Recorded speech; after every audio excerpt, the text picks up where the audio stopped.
welcome back, or just welcome if you've just joined us. I'm Laila, my pronouns are she, her, and I'm the founder of Pride in Education in partnership with My G Work and Pearson, powered by Zoom. So fantastic, fantastic, fantastic. I'd like now to invite our next speaker. And as if by magic, Lewis, would you like to switch your camera on? Fantastic. Hello. Welcome, welcome, welcome, welcome.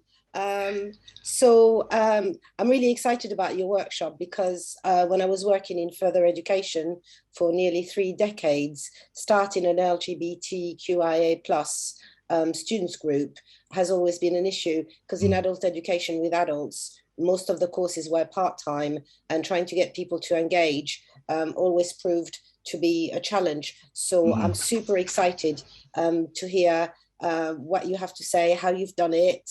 There you go. So if you'd like to introduce yourself, pronouns, and describe yourself for the benefits of the visually impaired people in the audience, and I will disappear and the floor is yours. Fantastic. Thank you very much, Lila. So I'm Lewis Day. My pronouns are he, him. I have short brown hair. I wear glasses. I'm a white 29-year-old man, average, bit larger than average build, and I've got a bit of facial hair, and I am here today to talk about how to hand over control to our LGBTQI plus young people, how to get them kind of leading the way.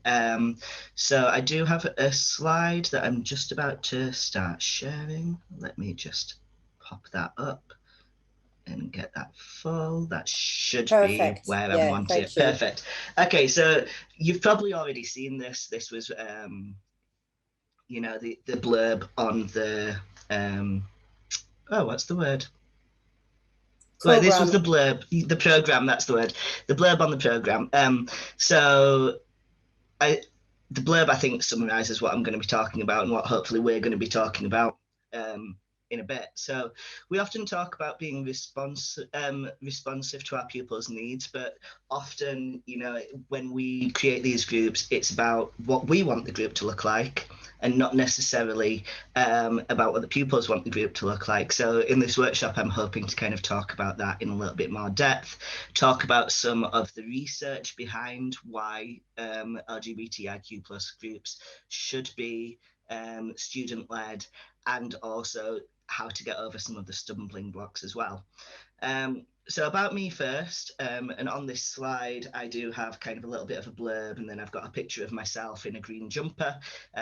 Lovely work picture there for you. But I'm Lewis Day. I work at a college in West Yorkshire, and it serves pupils from 14 to 18, so we've got quite a wide scope there. My current role is excellent practitioner. I'm a teacher of English and A-level religious studies. But I've been teaching for 5 years. I trained through Teach First originally.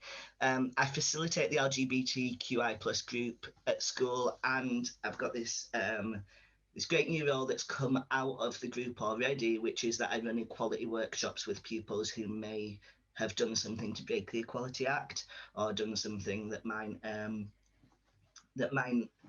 be on the edge of breaking the Equality Act, and I work with those pupils one-to-one to kind of re-educate them as a first step, and that's directly out of our LGBTIQ group that we managed to make that happen in school. I've worked with or alongside LGBTQI plus youth for 8 years in various roles, from creating festivals to research for my MA, which I completed in 2019. The MA was Leadership in Learning through Sheffield Hallam, and the research of that really is what spurred on how I now look at LGBTQI plus groups, because my MA research was, the title of it was, How Can High Schools in England Safeguard LGBTQI plus pupils effectively? So I spent a long time reading over 300, I think it was, papers about safeguarding LGBTQI plus people for my master's, and it was a literature review, so I was comparing what different people were saying and what different research was suggesting about how we safeguard LGBTQI plus people. And I kind of tried to condense that down into key themes that occurred throughout most of the literature. And today I'm going to be talking about how I put that into practice with my own groups and how I run workshops to suggest that other people might do that too. We're going to look at how we best foster independence in the group, how we hand over the control, so to speak, how we look at creating groups that enact change rather than just being those groups that become social areas. And, you know, that's great, that it's a good thing that pupils do have a safe space in school, but how do we turn that into something that makes the whole school or the whole college or the whole university safe for those pupils rather than a small area? And that comes through it being student-led. So I started my my master's with this quote, my master's thesis with this quote, and I just wanted to share this here as well because I think this underpins a lot of what I want to say. So the fantastic James Baldwin on the slide, I've got a picture of James Baldwin, who is a Black American man wearing a tie. It's a black and white picture, quite an iconic picture of James Baldwin there, who was part of the liberation movement for Black Americans in the US in the 60s. And I've got a quote from him here saying, "Children not yet aware that it is dangerous to look too deeply at anything, look at everything, look at each other, and draw their own conclusions." And I just think that that's key to the way that I interact with young people. And I think it shows us, you know, where all of these ideas perhaps in our society first come from. Children look at each other and they follow each other's lead. And if we've got children who are leading on LGBTQI plus inclusion, you know, talking about disability rights, talking about activism and racial equality, if we've got children talking about that, they look to each other and they'll learn from each other much more than they'll pay attention to the old guy in the corner telling them what they should think, because even though I'm only 29, that's how they see it. So the findings from my research, and I'm gonna try and whiz through this quite quickly, but the findings through my research were that there were kind of 6 strands that currently we need to look at in order to support young people with being happier and healthier in school, college, university. And hopefully none of these are much of a surprise. The first one was institutional heteronormativity, a word that comes up time and time again. That idea that what is straight is normal, what is not straight is a fringe few people that we don't need to think about at the institutional level. So where LGBTQI plus pupils, needs pupils, desires pupils, wants of their education aren't recognised because, well, we can't just do it for a few people, right? That's the institutional heteronormativity. Hopefully something that we all recognise is happening and are working in our own ways to fight. There were also, the second point of that was having people as isolated afterthoughts. So pupils often suggesting that they felt quite lonely, or as Slater said in 2016, that pupils feel they exist on the margins of school life and college life. So they're not core to what the school is, they exist around the edges. And again, being student-led, we give them that opportunity to become a core of the school's values and ethos, or college's values and ethos. And then the next thing that came up was the sense of inevitability, specifically of bullying. Formby really clearly talks about this, Eleanor Formby at Sheffield Hallam. She talks multiple times about this dominance of bullying discourse, which leads to a dominance of bullying focus. So when we talk about safeguarding young LGBTQI plus people, are we talking about supporting them to flourish and to create change and to be proud of who they are? Or are we talking about giving them a safe place from bullying for an afternoon? Are we talking about giving them a safe member of staff to talk to because they don't feel that they could go and talk to any member of staff in the school? And if we're talking in those terms, perhaps we're suggesting an inevitability that at some point in their school life, someone will be cruel, someone will be unkind, someone will be ignorant. And if that's what we're focusing on, rather than the pride that we can bring to our young people, maybe we're not focusing in the right place. That's not to say that we shouldn't be focusing on bullying at all. Of course we should. But how do we go about that without creating a sense of inevitability, both for teachers and for the young people? Then it was about role models. That was the next big strand that came out. So, you know, seeing like LGBT people, and this is a great quote from De Palma and Atkinson, it might seem as if LGBT people suddenly come into existence after finishing primary school or even secondary school, never have children, and certainly don't become teachers. And I know that that was my experience when I was in high school. Hopefully it's changing. All of you wonderful people obviously are helping to change that, but really thinking about role models. Again, if we're student led, we've got automatic role models built in there because the students are leading.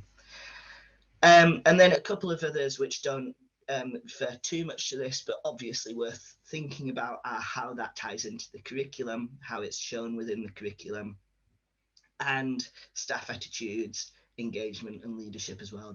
Those also came out. But really, when we're talking about independence in our groups, we're thinking about those first kind of 4 things. So we've got that pupils might be, sorry, I'm just trying to pull the chat up. Thank you. So we've got the pupils, they know their needs best, right? So you'll be surprised what they ask for. I was really surprised the first year that I did this. You know, I had pupils asking for drug awareness. I had pupils asking for a session on the intersections between disability and the LGBTQI plus community. I had pupils asking for us to do a whole month on Black History Month, which obviously I was very happy about. And this is coming from the pupils. It's not coming from me. It's not me sitting down and saying, this is what you should know about being LGBT. It's what they want to know. And I think if we allow their curiosity to flourish, you will find that they do know their needs best and they do know what they want to learn. But also at the same time, it's about empowering young people. If we empower them, we combat that institutional heteronormativity. We give them that sense that the institution's paying attention. We then also facilitate, so we help the institution to pay attention, right? It removes the sense that they're afterthoughts, so the pupils become the core of the group and the core driver, the core focus, the core representatives. They're not afterthoughts anymore, it's about them. So a lot of those feelings of isolation that young people tend to talk about within research, we're taking that away, and pupils also become role models to each other. So how do we go about it then?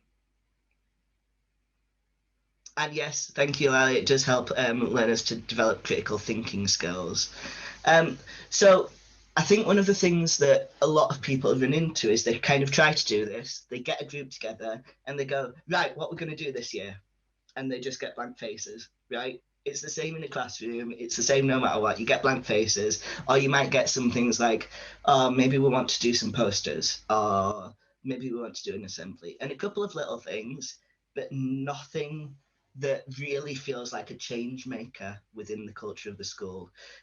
So we might find that stumbling blocks there are that there's a lack of clear expectation of exactly what can be done and what should be done in that group, or that pupils aren't sure how to lead their ideas into action. So they might have ideas, but they might go, our school would never do that. School would never do that. Yeah. How do we make them see that actually we're there to facilitate them doing that because the school or the college or the institution is for them in the first place? The other thing that's a stumbling block, unfortunately, is often buy-in from key stakeholders, which is where we come in most, first and foremost, right? We're the facilitator between the group and the key stakeholders, so your designated safeguarding lead, or your head teacher, or whoever it is that or your governors, whoever it is that makes those, key decisions. We need to get the buy-in from there, which is why seeing it in research, I think, is the strongest way to do it, right? To say, look, this is the research. Also, this is what the government's suggesting about including LGBTQI plus people in RSE, in the curriculum, etc. we need to now be doing this, and I'm happy to do it, and this is my goal. So getting that buy-in from key stakeholders, we're all professionals, hopefully we've all got ideas of how to do that. But the biggest stumbling block, and this is why on the slide it's at the bottom, is our own need for control, especially if we're teachers, especially if we're used to having a classroom under our control. It's a very different thing. And I think that for a lot of people who go into this, who are teachers, and correct me if you disagree, but perhaps didn't do, a lot of people perhaps didn't do much youth work before becoming teachers. And so they're used to the controlled classroom environment, right? And they're used to telling pupils the information that they need, the information they need to know, what they need to learn, guiding them through that learning.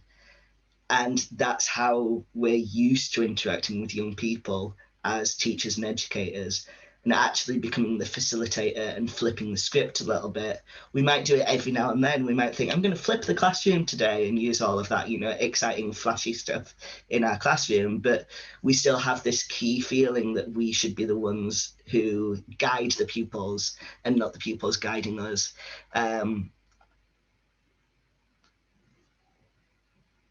Thank you. Yeah, whereas in further education and ESOL, we may find that negotiating the syllabus, it does become more common. Obviously, I'm from a high school and primary school background mainly.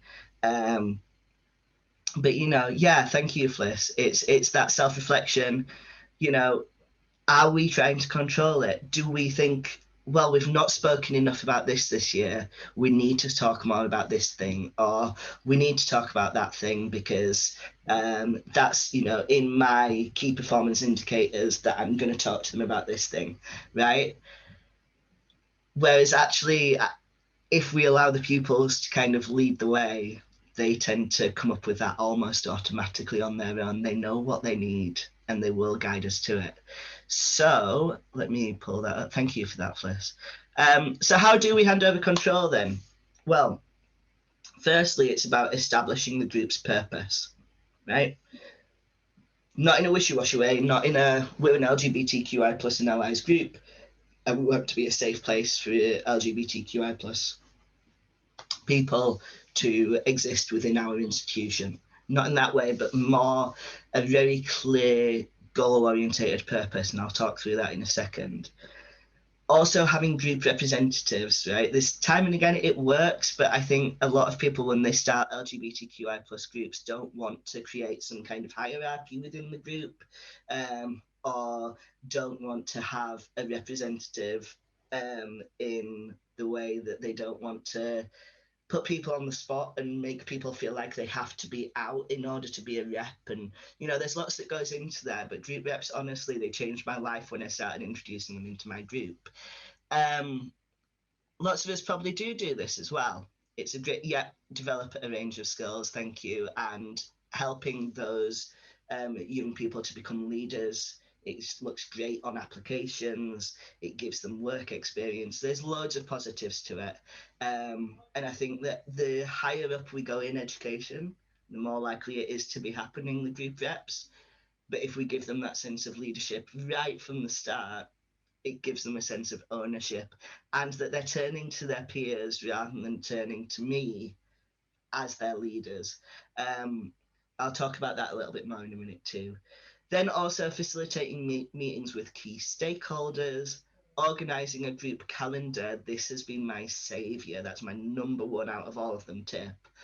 And checking in regularly through pupil voice or student voice to get kind of that constant feedback and reflection cycle going, just like we would in the classroom, just like we would in the lecture hall. Are we doing it the same way with our LGBTQI plus group? If not, how do we go about that? So I'll talk you through these step by step, one at a time.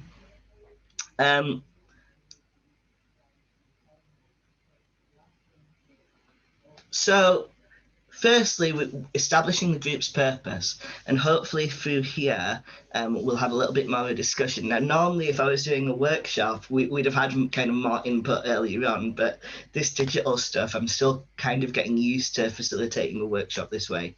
But we'll firstly think about establishing the group's purpose. And what I would say is what we might want might not be what they want, but it is a good place to start. Right, so we don't take ourselves out of it completely. So I'd be really interested to hear, actually, especially now that we've looked at the research, what people think when you're setting up an LGBTQI plus group, when you're, or if you already have an LGBTQI plus group, what's your driver for that? What is it that you're wanting the purpose of that group to be? Why do we have them in the first place, right? I'm really interested to hear some of your ideas, so I'll wait a second and see if anyone's willing to add into the chat or into the Q&A. But why do we want these groups in the first place, right? Because that we've got to know our why to then know our how. So why do we want them? To strengthen their own sense of identity, right? So straight away, we're talking about them having their own sense of who they are and making them feel safe. To empower them, right? Yeah, so giving them the power to actually change something within the environment to make them feel like their voice matters. How can we do that if we're the ones leading from the front and telling them what they should know, right? Make them feel seen, make them feel valued. I'm loving this, really, yeah. Can we make them feel valued if we're not listening to them? Not so sure. We've got encourage confidence and pastoral support that leads to academic improvements if required. Yeah, and I've noticed that as well. I do have in my group, I have some pupils who perhaps their academic improvement isn't quite where it needs to be because they don't feel happy in school and because they're switched off from school and they feel like school doesn't care about them. So can we change that? To get them to feel comfortable and express themselves, developing their skills to tackle bullying and creating a social space. Yeah, okay. Creates an understanding that living authentically is essential for a happy, healthy life, and that's everyone's right. I love that. That's a really nice idea. Thanks, Fliss. Yeah, it's that idea. I think for me personally, I set up the group because I could tell that we had quite a lot of LGBTQI plus young people in school, and we were dealing with them one-on-one, and they didn't have a space where they realized that they weren't the only person in school who was having feelings about gender identity. They weren't the only person in school who was struggling with how to come out to parents. And so to create a sense of community, that was really what my main focus was. We've got another one here from Ashika: to pass on info about LGBTQ groups outside of school and learn things about laws like the Equalities Act in order to empower them, right? And I think the key thing is that the kids probably want to know that too, or the young people that you work with probably want to know that too. This year, I had a pupil who, unfortunately, over the summer holidays, experienced some verbal abuse on the street and returned to school and straight away said, "Sir, we're going to not I want to, but we're going to have a session in the LGBTQI plus group about how to deal with hate crimes and how the law protects us. We're going to," right? Because that's what they needed, and they knew that the group would do that, and they were willing to put the effort in to make that happen. And so I think, yeah, passing on that information, the pupils really want it. The young people really want that info. So we've got to get that out to them, right? But they will lead us. So I think one thing that I would say, and thank you for all of your input there, that was really awesome. One thing I would say is the first step in these groups is to communicate your goals and to ask what theirs are, but not in a wishy-washy way, not in a what do you want from this group way. But I think being really clear, and one of the ways that I did this to start with was by using school policies to help me. So I got the school policies out in a session I gave them it. So the school policy on bullying, the school policy on equality, I gave them, and I asked them, do you see this in your day-to-day life in school? The resounding answer was no, because policies are just on paper, right? And so then we were talking about, well, okay, what can our goals be then? What do we want to change? If this is where we're at and this policy isn't working and we're not seeing that this is improving your day-to-day life, and yes, we've got on paper that we'll tackle homophobia, biphobia, transphobia, but you're still being called horrible names every week and nothing's being done about it, what do we want, right? What do you want to happen then? And we came up with flowcharts of what our goals would be throughout our year in order to turn that around. And that was our first year, and obviously we've developed from then, but using the policies to drive you conversations, and so mainly RSE, relationship sex education, if you're a provider who has to deliver that, anti-bullying and equality, those three policies, which hopefully all institutions should have. But actually passing those over to the young people and letting them give feedback, that was a great driver for us. And thank you, Lila, for just in the chat as well, reminding us about the allies side of things, right? We're talking about LGBTQI plus mainly, but allies as well. We want them in that group because they're there to learn, they're there to kind of, show support, but also I think our allies in particular often become our reps because they're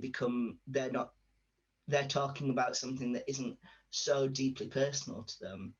They feel able to communicate and able to talk about things that they've learned in the group. And so we normally have an ally rep and an LGBTQI plus rep alongside each other. And if, for example, it's an assembly, we might find the allies feel more empowered to do that one than perhaps the LGBTQI plus young people, to start with in the early days anyway. So thinking about anti-bullying policies, thinking about relationship sex education policies, and if you are lucky enough to be in a place where, Equality Act, etc., or something similar, and you have an equality policy, thinking about those with young people and establishing the group's purpose. That's the first one, in very clear terms. And I'm sorry if some of this is perhaps a little bit simple, but we've got to make sure that we've got that grounding base, right? So establishing the group's purpose. And on top of that, then nominating group reps. We did a whole 2 sessions, which was one of them, they did their speeches about why they wanted to be the reps. Another session then was the voting, taken very seriously. And it was there really for us to show why they wanted to be reps, what they could do for us, and that they had the backing of the entire group, right? And I think that means having clear roles. So what are they meant to do? Pupils who are willing to do assemblies and be true representatives of the group. And on here, I have put willing to be out in school and at home. Now, that's not because they have to be a rep, but you need to know. Right, you need to know if your rep is okay with you sending something to parents saying, your child's done X, Y, and Z, and it's awesome. Obviously, as we move through education and become kind of sixth form, college, university, that perhaps becomes less of an issue. But if we're looking at the entirety of education, we need to be really clear on that. And I think no matter what, we need to be clear on it at the end of the day. We maybe aren't contacting home as much at university level, but are those people happy to be in literature that the university creates as a representative? And if not, what are we going to do about it? How do we make them feel safe but still able to represent their fellow LGBT group people and community in meetings, etc.? Because there are different things that they could do maybe. But the key thing is that they're eager to engage, right? So that's nominating reps, there's loads that you can look up about how to get reps, how to train reps, all of those things. It's no different for an LGBT group than it is for a student union. So I think that's something to really, embed early, because your reps then become the main way that you facilitate change within the environment. After that, then it's my role now, really, and we're 3 years, almost 4 years into this, my role now really with my group, and what I try to get other groups to have, is I'm a facilitator. I'm not a leader. I don't tell them what we should be doing. I just facilitate. And I find the more that I'm going into this, and the more established it becomes in the fabric of our school environment, actually, I'm not really having to organize meetings anymore, because the pupils know who to go to for certain things. I'm not having to organize quite as much as I used to, but in the early days, and once we got our reps, the first thing that we did was we introduced them to our key stakeholders straight away. So designated safeguarding leads, if you have those, head teachers, or governors, or any key stakeholders, my role is to introduce them to the reps, right? And say, these are the young people who are representing our LGBTQI plus community in school, and this is what we've established our goals to be. And then to set some further meetings in place for later on in the year to really get that change going. And this is the part where having that buy-in from key stakeholders, you need to have done the groundwork behind it, right? Because if you just rock up one day and say, I want a meeting with you this afternoon, head teacher, here are our LGBT reps, they may not know what to do about it. They may not be sure. It might be a little bit of a surprise to them, especially if they're not part of the community. So you've got to lay that groundwork first. But once you're off the ground, I think it's that first meeting with the key stakeholders is really, really key, as well, for the reps to realize how serious their role is, and for them to take on board, wow, okay, I have the ear of the head teacher, or of the dean, or of the chancellor. I have the ear of the people who can make change in this school, and they are sitting down and listening to me, right? And that's really, really important. And I think, let me just check. Backlash from colleagues, parents? If so, how did you lead with it? I'll get onto that in 2 seconds, if that's okay, Lila, but I think it's a really good question. If pupils have ideas, our role is to facilitate and talk to the right people, involve the pupils in the conversation. And this is the bit, Lila, it's coming from them. It's not coming from me. I'm not the one who made this. I'm not the one who's asked for this. I'm not the one who's saying, we want to celebrate Pride Month. It's coming from my student reps. It's coming from the students themselves. And that really, I think it takes some of the wind out from parents and colleagues, because the young people are asking for it. And, the young people feel that this would make their experience of the institution better. And I think on top of that, the next couple of things also really help. So organising the calendar in advance and allowing the parents, colleagues to see what's on the calendar, taking away the mystery of it, right? What we tend to find is that most of the backlash that we did get early on, most of the pushback that we got early on, was from parents who were imagining that, we were teaching their children how to do all kinds of deviant sexual activity, and that was just not acceptable. Right? That's not what we're doing, but we do find that that's what some people think that we do. And so being really open and honest about what you're doing, and allowing feedback from parents and from colleagues on that calendar, it demystifies it. It means that they're not going to have as much to push against. Thank you very much, Lila, for that link. So there is a cultural calendar in the link, which does have, oh, sorry, I didn't mean to go across, which will have kind of what the key dates throughout the year are for different things. And what I do every year is I give them a blank calendar that just has the key international dates on. And every now and then we'll put in goals that we've discussed already, and then I let them fill in the rest. So on this slide that I'm bringing up just now, and I'm sorry, it is a little bit blurry, but you can see kind of our plan for this year so far. And so we've got 5 columns. The first one, obviously, just the date when it's going to happen. 6 columns, because the first one's actually the week that we're in. But then the date that is going to happen, what our focus is going to be for that session, and then looking at who it's going to be run by. And you'll see on there, I only show up in the first 2 meetings. And then what action I might need to take to facilitate it. And then in the final column, we've got the events that were going on in school or around the world, really, thinking about that. So we had Black History Month, which Lila did just bring up.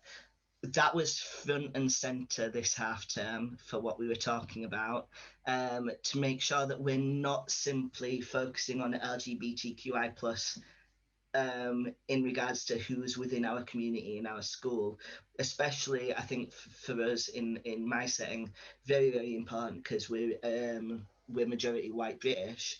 Very important that our young LGBTQI plus people do not see that image as what it means to be LGBTQI plus, right? And to make sure that we're talking about more a wider scope of what it means to be LGBTQI plus, and the young people know it and they want to learn more about it. So for Black History Month, we did a great session where the young people, 4 of them volunteered to go away and research a Black LGBTQI plus icon, and then to come to the group and present to the rest of the group. And it was one of those moments that just warmed my heart a little bit, that we had these young people presenting about LGBTQI plus history and Black LGBTQI plus history. And that was, that was all student led. And we've got the same happening next month for disability awareness. For World AIDS Day, we've got someone coming in to speak, but we're also going to have pupils responding to that too. So I won't go through the calendar in depth, but I think, thank you, Liz, but I think what was really important about that was having the pupils feed into it, right? So having the pupils say, we want sex ed, or we want something about AIDS, or we want drug awareness, or we want to know how to cope with hate crimes, and we want to know how to, deal with X, Y, and Z, and then just calendaring it in. And once you've done that, it's like a session or 2 to organize it. You hand over the control, and you, other than your actions, what you need to do to facilitate, everything else is up to them. And you can see I've got first names on here. Obviously I didn't put last names, and some of them aren't real first names. But you can see that I will make my PowerPoint available for everyone at the end. I'll speak to Lila about how I can do that. Okay, but that in particular, the calendar was really, really helpful. And then the final thing that I would say is making sure that we check in regularly with pupil voice, right? Are we having another adult in school focus on whether our goals are being met, using guiding principles to make sure that our young people feel that the group is serving them? Because if I ask them, of course they're going to go, yeah, it's awesome and we love it and we come every week and it's great, and they don't want to necessarily criticize because they're scared that it's going to disappear. Whereas actually, if you have another adult who does that, they're much more willing to be open, and then you can build on it. So if I just go back a slide, so I'm back on my calendar, and you can see that at the end of half term 1, so on the 8th of December, we've got pupil voice in there. And then again in 2022, at the end of each half term, we're having pupil voice. So then we can notice any issues that might be coming up, or anything where maybe we want to add something in because pupils think, actually, this big thing's happened and we need more about that. So being open to feedback, because this isn't my group, it's their group. I'm facilitating it. So I don't take it personally if they go, actually, this is a bit rubbish, or actually, this isn't working. Okay, what do we do then? And how do we build on it? And again, letting go of that control and allowing the pupils to kind of give that feedback. Pupil voice, I think, is one of the most important things in our profession anyway, is actually knowing how they're feeling about what they're doing, but especially within something like an LGBTQI plus group, I found that it absolutely can change the group from one term to another, because they might find, actually, that's not working, actually, that's not working. And when you start polishing that stone and making it into that diamond, 3-4 years down the line, you'll find that that pupil voice is overwhelmingly positive, and that pupil voice really informs what you're going to do next throughout the year.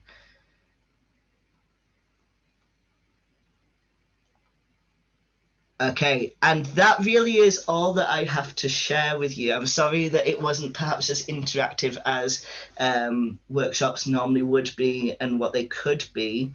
But, being on digital, I can only get so much feedback from you. Thank you, everyone, for your feedback in the chat. And now I think it's just about, if there are any questions, anything that, we want to discuss further. I think we've got about, is it 5 minutes, Lila, until we're done? Yeah, well done. I love working with teachers. They're so good with timing, Lewis. It was fantastic. It was really important what you said about getting the learners at the center, and then to deflect any backlash, to say, well, that didn't come from me. The kids wanted that. I thought that was really, really good.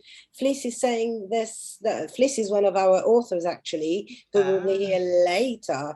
That's so important, not to take personally if things don't go well or resonate. All feelings are valid, and it is the allowance of that to be heard and processed that helps us move proactively forward. Yeah, I totally agree with that. I think if we think back to when we were talking about our goals originally, of what our goals are of creating it, we said we want them to be valued, we want them to be heard, we want them to be empowered, we want them to feel like they've got a voice. If they then tell us what they think and we go, oh, no, I'm going to close my ears off and not listen to it, are we really making them empowered, heard, and have a voice? So we need to give them the opportunity to give that pupil feedback, and for us to respond to it, not personally, like Fliss says, but it's totally valid that they feel that way, and it's their group. It's okay. What can we do differently next time? Susanna is saying, I'm getting so many ideas to take back to school. Very excited. Just fantastic. To respond, yes, just to respond to the people in the chat, I've put the link to the newsletter. All of the links will go in the newsletter, and all of the recordings will go on the YouTube channel. So you can visit and see it again, because, sometimes you don't absorb all of the information. Phil is saying, Lewis, you have been massively, capital letters, massively helpful. Is there any way I could connect with you outside of this for a discussion about some specifics? Oh yeah, absolutely. Let me I'll send you my email.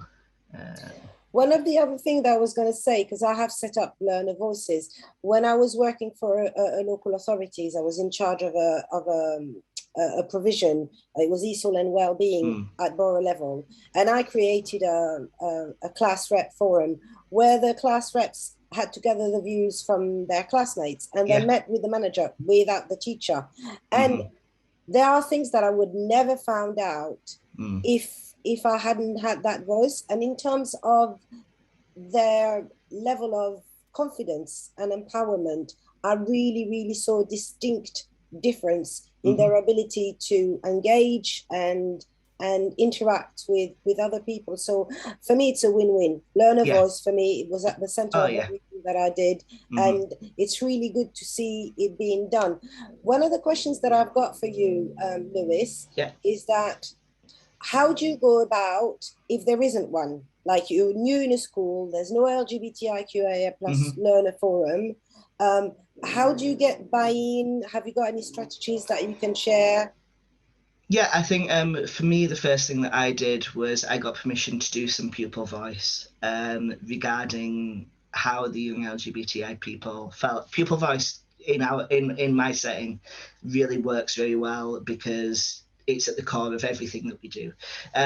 So personally, I did it that way, but you can do it various ways. So whether it's going to your students' union and asking them whether they think that it would work if you're in a school where there's a student union, asking them whether they think that actually, you know, having an LGBTQ I plus group would help, whether it's speaking to some pupils who you know who may have personally come out to you, because often it doesn't take long for some of them to come to you and say, you know, hi, I'm so-and-so, especially if you're doing things like asking pronouns at the start of the year and things like that. Very quickly you'll find they recognize that you're a safe person. And asking them whether they think it would be useful, but really getting the pupils to lead it, and then going to your and facilitating right from the first step, going to whoever it is that's your key stakeholder who can make it happen, and saying, look, I've got X, Y, and Z pupils who are asking for it. I've got X, Y, and Z research behind it, and I can tell you X, Y, and Z organisations that may be able to help us set it up. So for us, we had the Brunswick Centre, which is a local charity for LGBT young people, came in and ran the first 6 sessions for free. And you may find that in your local area, depending on the country that you're in, depending on the setting that you're in, but you may find that in your local area there is an LGBT group that may be willing to come in and do the first few sessions and get it off the ground. And then nationally, you know, there's Stonewall, there's Just Like Us, there's so many things that we can use. Model, Diversity role models. They're on this afternoon. Oh, fantastic! Yeah. You know, We've got the regional manager from Wales. Yeah. So I think that's how you get buy-in. Is first it's coming from the pupils. Secondly, the research supports it. Thirdly, look at this awesome organisation that will help us set it up. What can we say no to? Right? You know, can we really say no to that in the current environment? Well, no. So that's how I did it. Obviously, depending on your situation and your setting, you may get more pushback, but I think it's just being very, you know, not making it personal. That's the best way to do it. It's not about me. It's not because I'm a gay teacher and I want my little gay group. That's but not also what it is. Ofsted, the Common Inspection Framework actually states that learners have got to develop a range of skills and blah, blah, blah, blah, blah. So, you know, it'll give you brownie point for Ofsted. That's not why we do it, but, you know, there's a range of arguments that people can use to enable a student's a network for students who are disabled or LGBTIQA plus or race and ethnicity, you know, it doesn't have to be limited to that. Do you know what? I could talk to you for hours, literally, because it's always fascinating to hear how other people have done it. I want to thank you for a really thorough presentation, because you started off with the research, kind of theoretical, and then you gave us some really practical examples. So thank you very much. Kevin, before we take a little break, is there anything that you want to add to the conversation? Are you still with us? Yes. Hi, Kevin. Hi, Lewis. How are you? You're on mute, Lewis. Good, thank you, except for being muted. It always happens, doesn't it? It does. Yeah, really great presentation, and you know, I love the little things that you're putting in there. Like, it's so important that people use gender pronouns, because you immediately know that's a safe person, and I don't think people always appreciate that. But yeah, some great tips again, and you know, the theme of Pride in Education is practical tips, and that we're all trying to help each other, and absolutely encapsulated that. So it's great. Thanks a lot, Lewis. Really good session. Thank you, Kevin. We do have a post-event evaluation survey at the end of every conference, and we do listen. We really take on board when people say this is what we want, then this is what we give them. So when you log out the webinar, you'll be getting a link to a SurveyMonkey, and please let us know what you want, because the next one will be in June.